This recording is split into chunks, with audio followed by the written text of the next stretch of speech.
So you guys are here for 3 nights, is that right? So last night was your first night here. Can I ask you, did Chicago seem tired last night? No, I said it at the show last night that we had kind of one weird show, and right around Separation Sunday, After Almost Killed Me at the Bottom Lounge. It wasn't a terrible show, but it wasn't like what we hoped maybe. And we then wrote that song, Chicago Seemed Tired Last Night, which isn't really about that, but you know, sometimes titles don't match the content of the song.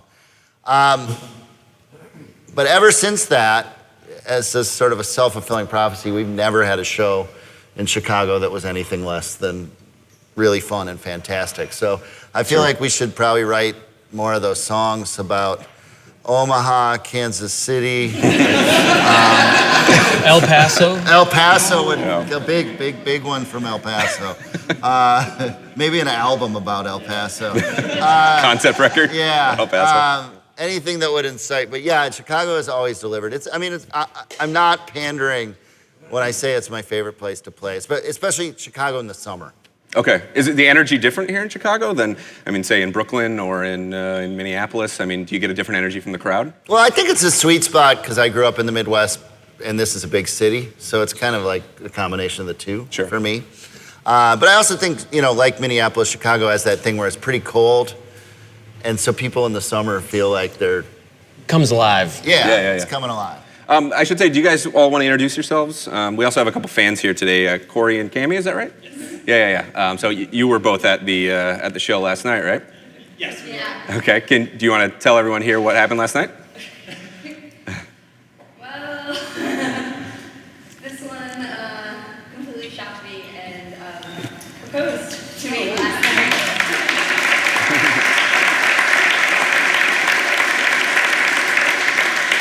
That's great. How did you do it? So Craig came out during, in between the set of the encore, and we were both out in the pit. She was front row and I was right behind her. And Craig said some very nice, wonderful words, and he kind of threw it down to me, and I just kind of asked her. Yeah. And you said yes? Yeah. Right. Great. Corey got in touch a couple weeks ago and said he was planning on it, and I was like, well, let's talk about how we want to do it, and one thing he made clear, he's like, I want it to be a surprise. Like, meaning, him too? well, no, but meaning don't keep it to the band, as much as possible. So we did, and so I thought it was pretty cool. Corey and Cami are an example of a lot of people who've kind of become a part of the community around the band. They've gone to a lot of shows and we've gotten to know them. So it was nice. Great. And you guys just came from Reckless Records, is that right? Yeah. Okay. You were recommending some records to them, is that right? Yeah. Well, we did sort of a record shopping thing. We talked about just going and liking music and shopping for records. And we talked about anything that we might be able to turn them on to that they don't know already. Sure. So I don't know what these guys got them. I kind of was in a 90s mode, but Corey had said Guided by Voices was something that he'd never investigated fully, and I got him B1000, which is the record. When it came out, I played it so many times that my roommates actually had a meeting with me about whether I could play it anymore. They call those interventions. It's the best kind of intervention, though. I've been to worse. Can you guys remember the first time you played Chicago, your first show here?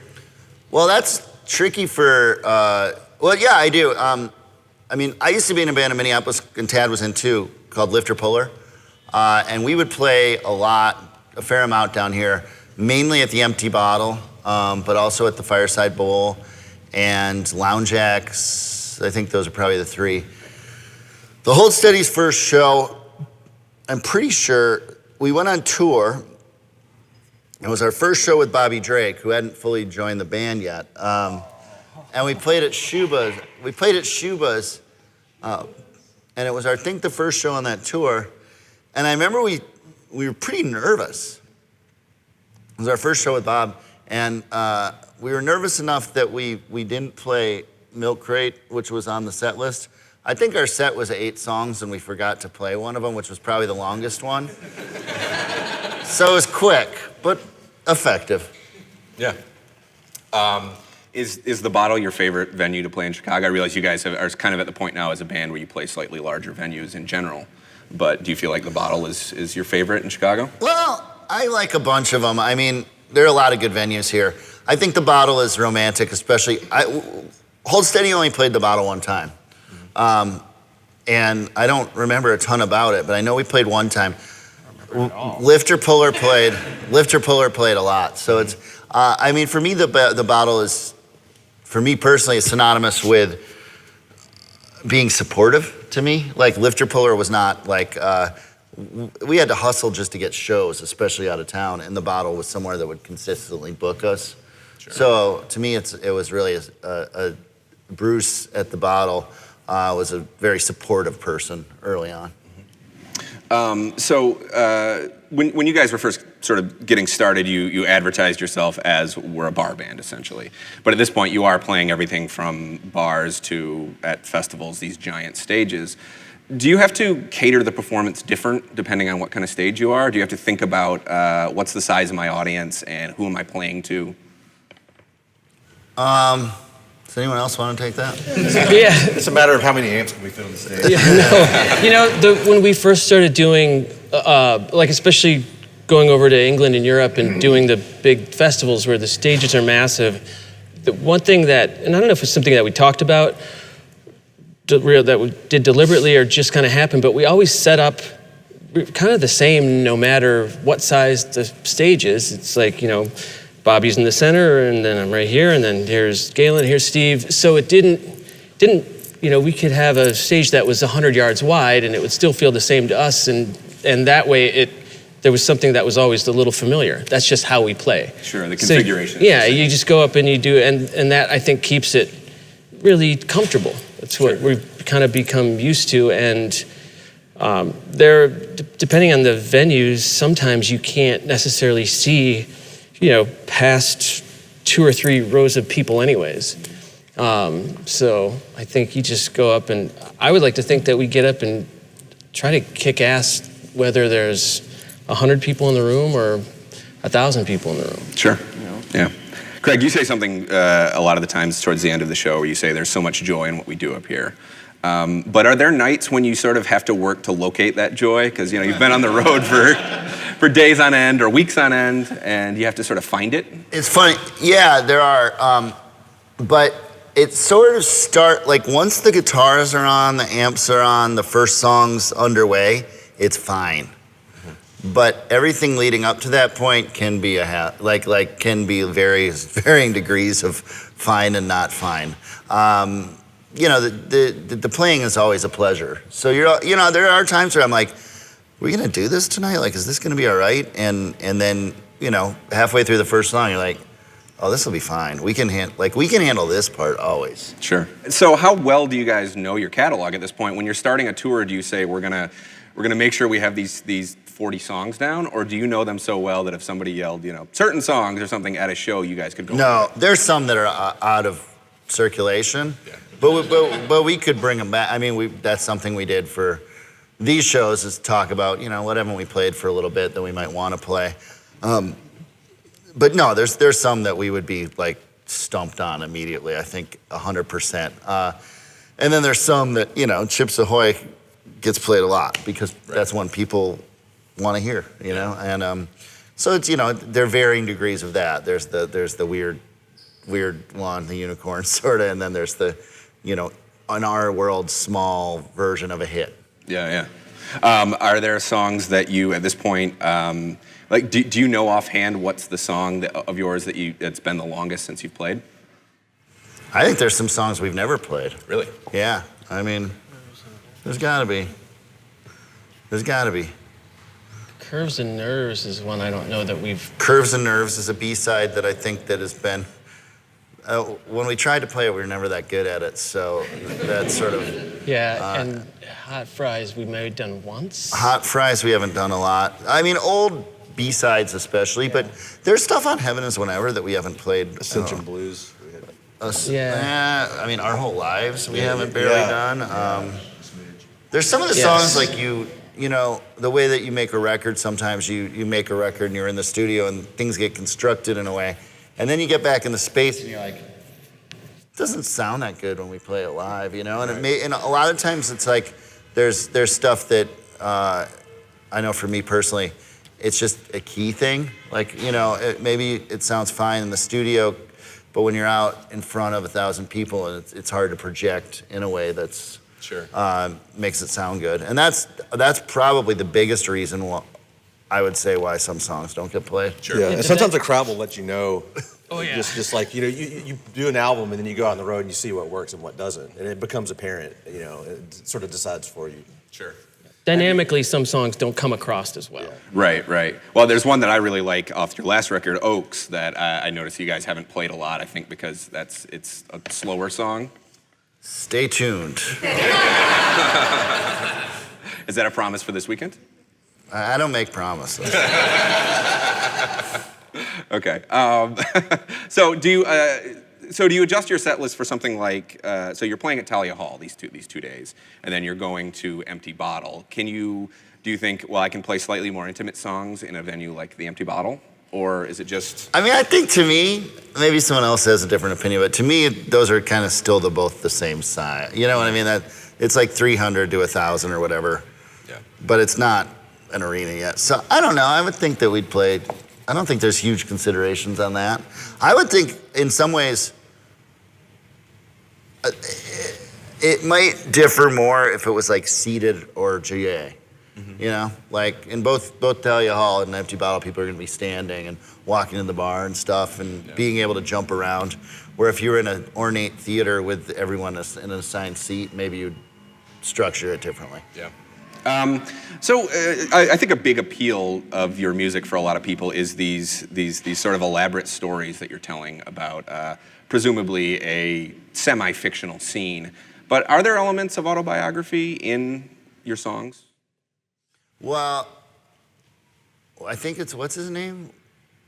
Who's Joan Didion's husband? Is that Gregory Dunn? Is that? Something done. Yeah. John Griffin done. Gregory.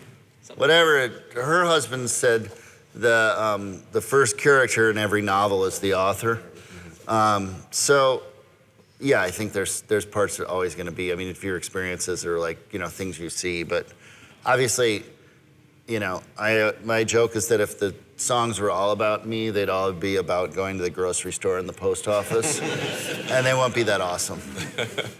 But I mean, are there elements of when you were younger, some of the things in the music, when you're getting into some of these songs about people drinking all night and I'm going to walk around and drink some more? And Sure, people I know. I mean, Minneapolis was fertile with characters that, you know, like I think I knew that the craziest people I knew were there. In New York, you know, I don't know, like skyrocketing rents keeps like the crazy away a little bit. But no, I mean, you know, but they're a mix of fiction and but there's no one-to-one relationship in any character in any Hold Steady song with like that's that person. Got it. Okay. So there's these your early records have this sort of core trio of characters, Holly, Charlemagne, and Gideon. Do you ever see yourself returning to those characters in song again? On the last UK tour we were on, we had this bus and it had this preloaded hard drive of movies, and there weren't that awesome movies on it. So one day we ended up watching Crocodile Dundee 3. And that Where does was, he go in that one? where did he go? He went back to Australia? Vegas or something? Yeah. I know, remember. Two is in New York. Here's the thing.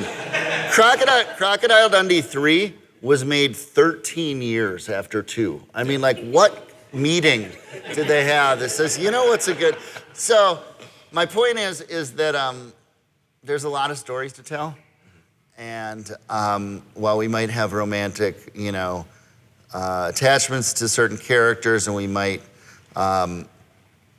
you know, that have gotten used to them. I don't know that. I think there's other stories to tell with other people. There's a lot of people in this world. Sure. Yep. So how has the music scene in general changed for you guys over the last since you became a band, essentially?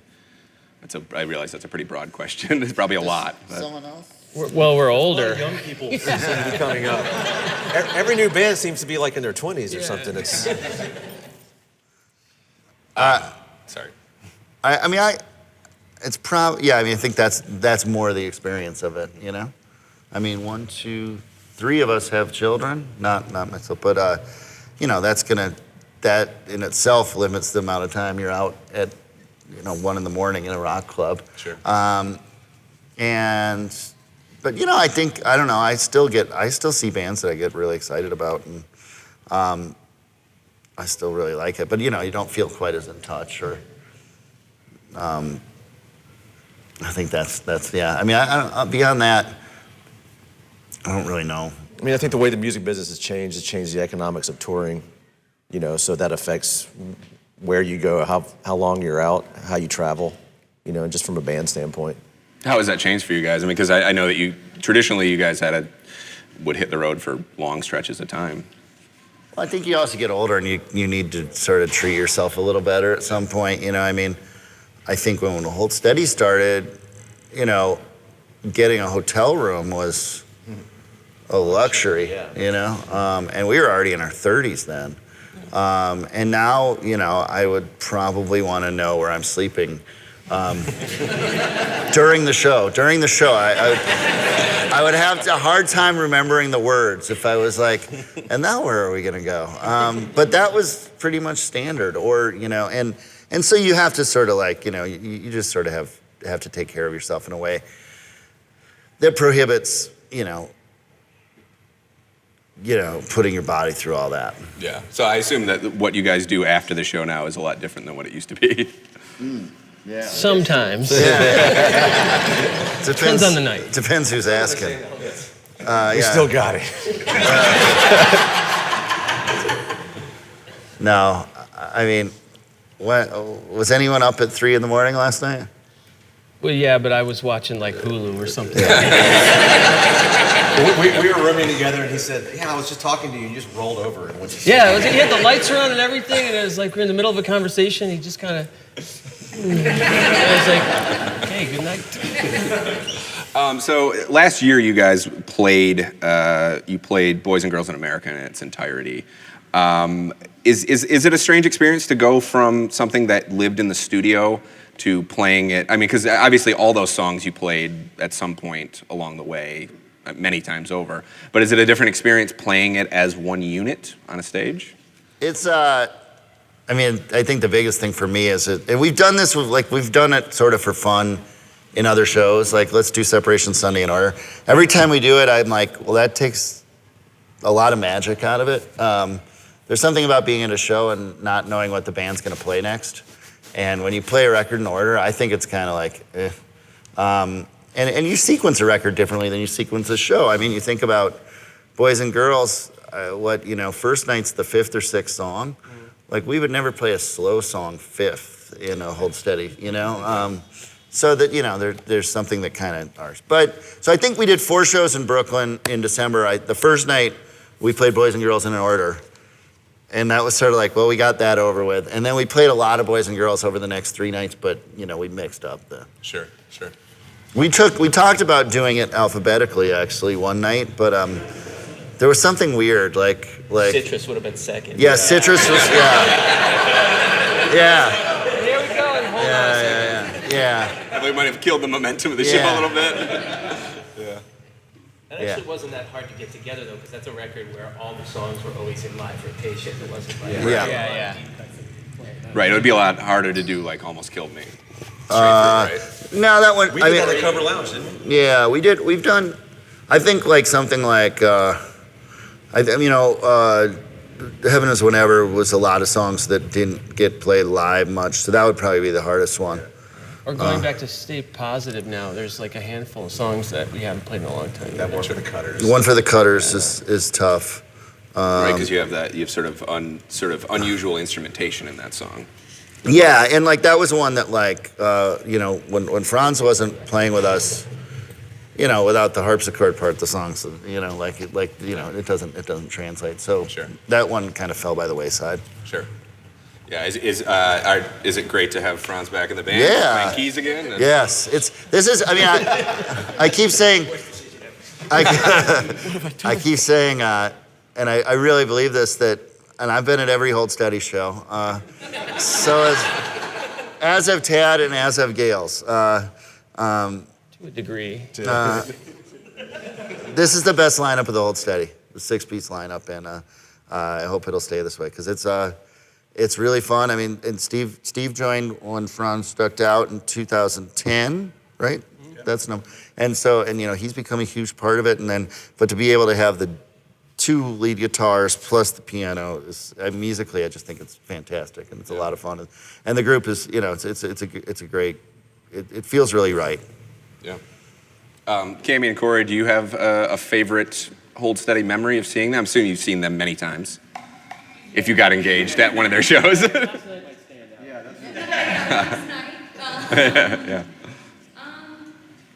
I always have a really fun memory because my first Hold Steady show, I think, was definitely Philadelphia, and I wasn't 21 yet, and